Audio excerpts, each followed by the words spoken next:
श्री कृष्ण हरे हरे।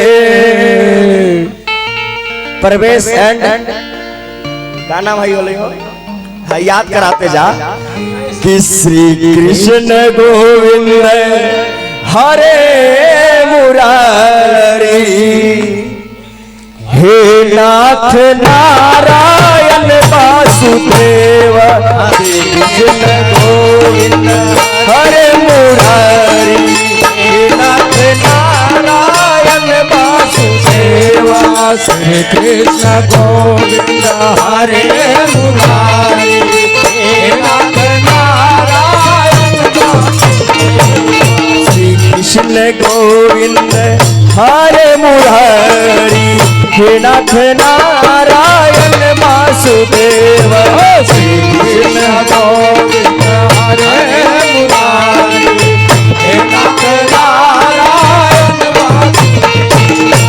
तुम्हारे स्वामी सखा हमारे, तुम्हारे स्वामी सखा हमारे। क्या बाबू साहेब इतना कंजूसी करबो? तुम्हारे स्वामी सखा हमारे, तुम्हारे स्वामी सखा हमारे, हे नाथ नारायण वासुदेव, श्री कृष्ण गोविंद हरे मुरारी, हे नाथ नारायण वासुदेव, श्री कृष्ण गोविंद हरे मुरारी, हे नाथ नारायण वासुदेव। बंदी गृह के तुम अवतारी, बंदी गृह के तुम अवतारी, बंदी गृह के तुम अवतारी, बंदी गृह के तुम अवतारी।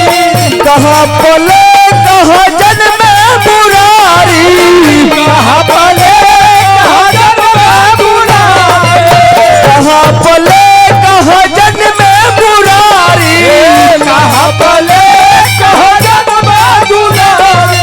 मथुरा में जन्मे गोकुला को तारे, मथुरा में जन्मे गोकुला तारे, मथुरा में जन्मे गोकुला को तारे, मथुरा में जन्मे गोकुला को तारे।